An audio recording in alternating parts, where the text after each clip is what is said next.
Okay, so let's try this again. So I am starting out. It is, I think, about 9 a.m. and I'm using a lapel mic. So let's see, this is a test. If it turns out good, I will continue to use it. I bought a tripod that does like face tracking for like next to nothing. It's very cheap, but I need to get a selfie stick. I'm learning all these things that I never would have thought of. Kind of just show you around. This is a street I'm staying on. If you can see there, workers just chilling with hammocks. That's part of the culture. It's so hot. There's a period of time during the day where people are definitely chilling out and relaxing. Like noon to 2 p.m. in Vietnam is like a don't phone zone. Noon to 1 is eating lunch with your family, and 1 to 2 is having a nap. So I love that part of this culture. I think it's golden. I think we should have all those things ourselves, and I'm going to test this out to see if the directions tells me which way to go, because I mapped it out, but it doesn't look like I can look at it and still use the camera. And I'm going to continue that. So a lot of development. This is, if you can see that concept art, the Regal Core, huge crane in there. It's going to be beautiful. There's a ton of development in Danang. So much beautiful, very lively flora and fauna. If anybody recognizes those fruit, they are durian. There's a durian tree, which is so cool. I am not a fan of durian fruit. That is the fruit that, to me, you know, it smells like sulfur, but people that love it. My wife loves it, you know. And it is a gourmet exotic fruit, because when people get over the smell, your brain forgets it, and it tastes like a butter, kind of butter. Take a right on straight Wing QUU Van. Then in 150 meters, take a left on straight Vu Van Can.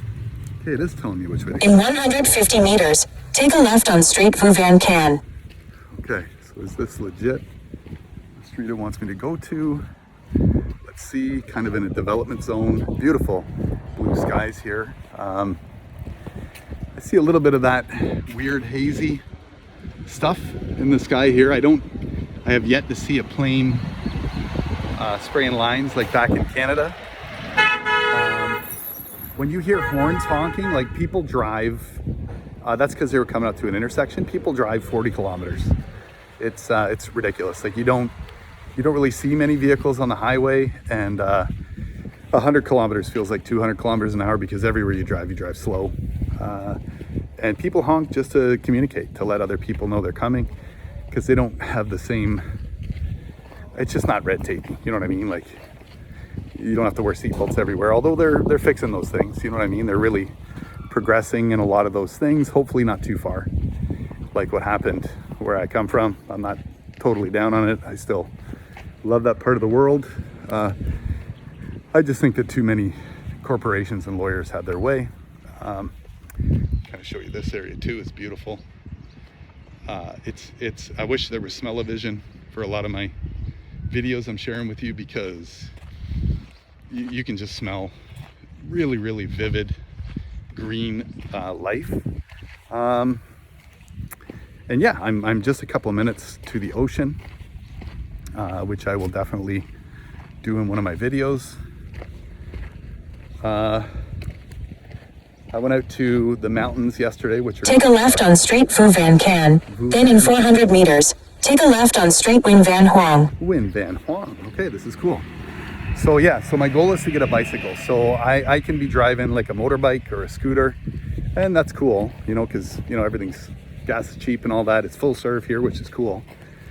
But I want a bike because I want to continue to get healthier, right? I'm shared that I'm down about 30 pounds. And I'm gonna try not to go all over the place, but people that know me know that I do. I just kind of ramble. I'm gonna turn the camera around and show you some of the mountains in the distance. It's about a 15-minute drive. In 350 meters, take a left on Street Win Van Huang. They're huge. They're huge. It's such deep, dense, tropical jungle up there, and it's beautiful. Like it's very much like there's like the ocean is just where those buildings are down in the distance. You can see that kind of high-rise building there. I will definitely go there later, but like I said, mission is to get a bicycle, and I'll film when I'm driving around. See, I'm jumping all over the place. You're just gonna have to bear with me. But yeah, the mountains, going in there. I grew up in Bracebridge, Muskoka. If you want to check that out, Muskoka, Canada, it is gorgeous. It is paradise on earth. And during the 80s, it was not really a developed place. It was kind of not very known to those outside of the area with large money. It was kind of a farming community, small, quiet. We had our hockey, you know, pristine. Like I call where I grew up a Norman Rockwell painting. It's one of the most beautiful areas in the entire country of Canada. And in my opinion, it got a bit overdeveloped, right? There was not the necessary restrictions on investment, and it took something that should have remained kind of a controlled small area and created some things that it's not built for, like gridlock and massive skyrocketing house prices. And you know, people know that in the area, and it is what it is, right? But this city, Danang, so again, a little bit more facts about Vietnam. It's the length of the province of Ontario, and at its widest point, it's like half as wide as Ontario, and there's 100 million people living here. But what's mind-blowing about that is you'd think geographically that it would just be people on top of people. It's not true. Like if you go to Ho Chi Minh City, which formerly known as Saigon, right? It's very densely populated, but again, I felt good there. I didn't feel the hectic rush and craziness of the city. It's just, there's a cool vibe over here in some of these Southeastern Asian countries that's just so chill. I relate it to Canada in the early 1980s, and that's what I look at this coastal city Danang as. Its population is 3 million people in a pretty large geographical area. You know, I've been around some of it. None of it feels busy, even in the quote-unquote city center. You know, you just don't see jam traffic like on a Saturday. You know what I mean? It's not crazy. People are spread out rurally, but there's a lot of development here. It's very exciting the way it's going. And from everything I can tell, the local government is excellent. You know what I mean? They have a really great infrastructure planning teams, and they want to preserve the beauty of Danang while they build intelligently, right? And they can, because there's so much open space. So going back to those mountains in the distance, it's all covered by little, you know, just a little wider than a single car road, which is Muskokans are very familiar with, you know. And it's paradise, just like Muskoka, and it's just a great place to be, right? Very rich, red earth out there. Everything's growing out there tropically, and there's a magical place called Banai Hills. Banai Hills is unbelievable. It was a place that was built for when the French occupied Vietnam. It was built for their high-ranking officers. You know, they had luxurious palaces and buildings up top of this mountain, and it's been converted into a theme park. It's mind-blowing, and it's got the longest gondola ride in the world. I think it's like 29 minutes, and it actually takes you above low atmospheric cloud level, so you're above the clouds in a theme park, and it's crazy. So let's see if my directions tells me which way to go from here. We'll find out, because so far I'm hearing nothing. Take a left on Street Win Van Huang. Then in 100 meters, take a left on Street Trong Min Jong. I love it. And I think Trong Min Jong is the one I'm going to when I looked it up. So So there's not a lot of voice cancellation that's needed here. It's so quiet. It's hot. Like, you're gonna see a lot of videos where I'm sweating like crazy. I'd remarked to my family that, you know, when I was in Saigon, I could go for 3-4 hours and walk with no protection, you know, because the sun's great, right? It's In 80 meters, right? take a left on Street Trong Min Jong. Trong Min Jong, not yet. The next street. And I would just get tanned. I wouldn't get sunburned. And I'm like the sunburn guy, right? Like Normato. I would get so sick from just being out in an hour in the sunshine back home, and I could be sick for 24 hours, like throwing up everything. And I would just get tanned. And in India, it's a really cool public school, nice building, nice clean soccer field. Anyways, so yeah, I would just get tanned. And when I was in India for a week, it was like 40 degrees Celsius and up. It was like an oven, dry heat. And again, same thing. But I come here and I'm getting my first sunburns, but I'm recognizing it's because I'm in a place where all the air pollution, which really didn't. Take a left on Street Trong Min Jong. Thank you. Then in 20 meters, arrive at your destination. Well, thank you. It didn't bother me, right? And here it's still, Arrived. I'm still getting crazy burn, but it's not the same. It's not making me sick. But there's no pollution here. It's like, it's pure air. Like, check out the clouds over there. I see a lot of those here, and I'm just gonna be honest, I looked at the skies all the time in Canada, and I did not see the fluffy clouds that I remember as a kid, and I see a lot of that here. You're gonna see something I'm walking up to that's one of my favorite things to see in Danang, and there's a lot of these places that make these, and they have molds, and then they make it by hand. These statues are incredible. I don't exactly know the stone, but it's definitely a hard stone that they make these statues with, but they are so beautiful. So beautiful, the artwork on them. And there's huge ones, there's stuff I'll show you as I'm going around, but I mean, look at this. And all these, of course, this is mythology, definitely. Representations of different deities and gods, Buddhas, you know, or you know, Baidan or whatever that name is for the big fat Buddha. But lots of people have reached, you know, mythical status in stories. That's how we share it from generation to generation, and human beings can do some pretty crazy good things, right? But I look at these statues of deities or whatever, and I'm like, well, it's just an expression of the beauty inside, right? The individual beauty of things. And you know, I forgot I'm coming at lunchtime, so the business might not be open. I could have simply gone out for a nice walk and talk, which is cool with me because I love walk and talks, right?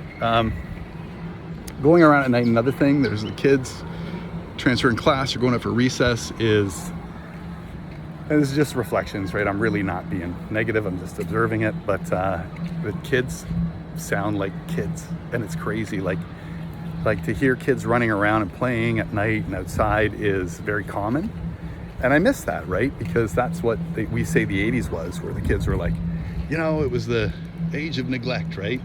Which it I guess it was and wasn't, right? I mean, we were afforded the opportunity to go outside, to make our own social discoveries within our age groups and experience life on our own terms, right? Because kids and adults are different, right? Gosh, I love it here. I don't know if I'm gonna make it to a bike shop, but I'm looking. I'm sure I will see it. It's either on this road this way or back the other way. And since I love to walk around, then I'm good, because I could do this all day, and later I could find where I'm going back to. But watching for bicycles, I don't see a bicycle shop yet. That may change, but I'm not giving up. So I got a service station way up in the distance. It's cool, I know where I'm at, just a few blocks from where I'm staying. And I have a feeling this might not be my ultimate goal area. Just a gut feeling. because this street is Duang Bak Mai, Duang Bak Mai, and that's not where I want to go. So I think that what I'm gonna do is, I could go back that direction, but I want to check it out up here, just because you never know. And yeah. So my energy behind sharing these videos with people, I made Facebook, I think, when it kind of came out. And I think, like most people my age, you know, I just thought, okay, well, whatever. Oh, that's neat. You know, I've never seen this technology. It's neat to be able to get in touch with people. And then life, and I got going into my career, my 20-year career in the casino industry. And I can talk about it. There's, you know, if people make comments and want me to go more into it, what the job entailed. You know, there's videos. I was very privileged to take care of VIP clientele in a setting that allowed me to experience things I wouldn't have experienced otherwise. Front row seats at sports events, major sports events and concerts and those things, right? And it was very cool. There's a couple more statues out here, which is super cool. Yeah, I got cruises and all these things. But my job was the private attaché for the top players in the world that would come to that facility. So there was an unwritten rule: if you want to be good at your job, you answer your phone pretty much 24/7, 7 days a week. And I was locked into that. I was really a hardworking person. You know, I did that around the clock, and I believe I was very good at my job. I understood that, you know, higher ratios of expenditure were what separated people in levels, right, and in treatment that I could give them, and I understood it, right? I understood the logic behind it and what to do for people and how to be sincere and honest to people about what they got, what they could get, and still treat people as people for the most part. I mean, I went through a lot of things when you're in that kind of a job. When I was younger, I went through a period where I thought I was somebody because I had all this authority that was given to me on behalf of a huge corporation. But it didn't make me a better person, you know what I mean? To think I was somebody special. I'm good enough being who I am. So as I went through the career, you know, it kind of harmonized inside myself, where I didn't think I was somebody super duper. I just had a job to do, right? I was getting paid to do a job. I did not. There's no bonus structure in Canada. So, you know, some people might think, and you've heard on movies, like it's true that Vegas and stuff like that, there's millionaires that did the job, right? Because they get a percentage of people's play rate. It's called theoretical, right? Which is a mathematical formula about how much does a person bet, what kind of house odds are there, and what's their cycle of play duration. And you can extrapolate that data, because human beings are creatures of habit, and you can predict how much you're going to make on a day or how much you stand to make. And they would get percentages of that. I think they cut it off in pretty much in Vegas years ago. They created new positions that still get it at the top end. But here we go, more of these gorgeous guys. Like, just, this is beautiful, man. That's got to be a ton, right? Crazy, gorgeous. So I love it. I love to see that. I love these trees. They're so unique, so interesting. Again, I'm not seeing the bike store, but like I said it with a goal. I'm not giving it up. However, you can see everything looks closed down. It's because it's the siesta time. This is countrywide, right? It doesn't matter where you are. Everything kind of shuts down for this period. Every day, people get family time, people get decompression time. And really, Vietnam, it's crazy. You know, look at that big Buddha there statue. That's crazy. So folks, bear with my camera work until I get the proper devices to do more work. But I'm working on it. You know, comment. You know what I mean? Like, this is I have to master and learn editing techniques. I've learned some, but I'm new. I'm having fun with it. I'm definitely sharing in the spirit of sharing. So I don't know if you recognize where I'm at, but I'm kind of back where I came around the corner. I just did a loop around the block. And I'm gonna go down this way to see if I can see the bike store. And it's possible that I won't because of the time of day. But yeah, like, look at this, man. Like it's still something where I'm absolutely looking at it going, wow, it's just so beautiful to see. It's so beautiful to see this tropical climate. It's extremely hot. I'm constantly, almost always having a really good sweat on, but sweating is detoxifying too, right? And I've changed my diet like 180 degrees to turn back the clock. Oh, look at those bonsais, it's crazy, beautiful. Yeah, so I'm 10 years younger based on what work I've learned, what work I've put into the way I'm changing my body and diet. You know, in Canada, I love my family. My family is always a source of happiness, but family doesn't fix it when you get to a point where the food you're eating, your habits and behavior make you slow, unhealthy.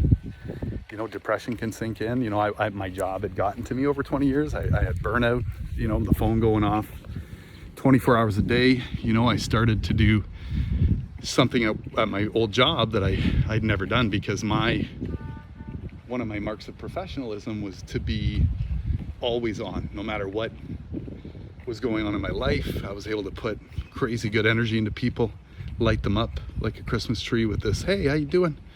You know what I mean? So happy to see you. And I could hide whatever difficulty, argument I was going through in my life, right? And then I started not to be able to hide it. And that was kind of the part where, you know, my wife had been saying to me for a couple of years, like, it's not worth it. You know, I'm behind you.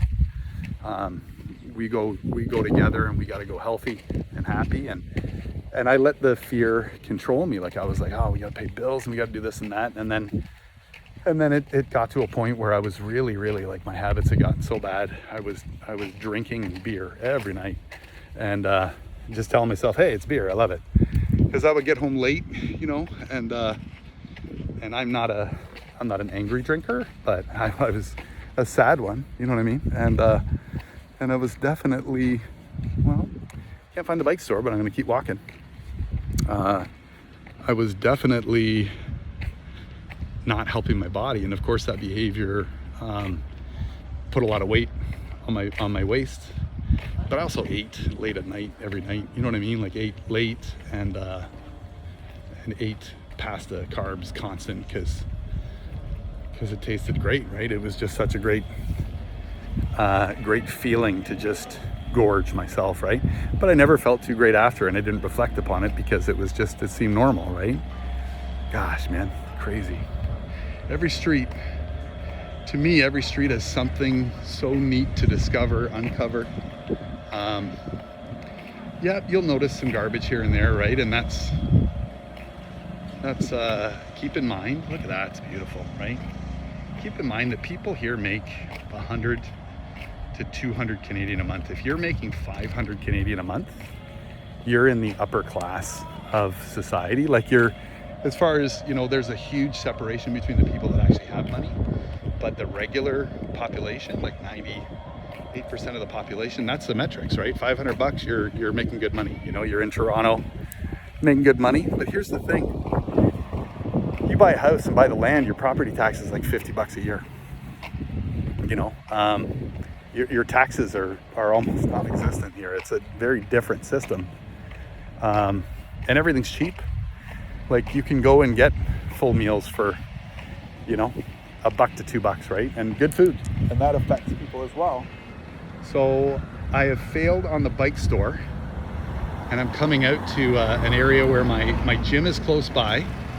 So I want to show you another thing here. This this little cafe. I'm gonna resume filming once I get back on my map and start to figure out where the next bike store is, bicycle shop. And like I said, I just love walking around. But look at this cafe, like open air, bamboo, greenery. Beautiful, man. It's just beautiful, right? And again, you're going in there and there's nothing overpriced. Like you're gonna get coconut coffees. You're gonna get like coffees you haven't had before. And like they make pure coffee beans here in the mountains, right? And it's beautiful. It's crazy how good the coffee is. But yeah, like you're getting coffee for 40, 50 cents, right? And it's barista level coffee, you know? So just a different place, different system. That is my gym actually there, gym yoga. Oh no, mine might be a little further down, but not far. So, and there's a market there. I'm gonna actually film that and show you guys the market. A lot of fresh veggies. But yeah, let me get my bearings about a bike shop again and I will be back. Ciao for now.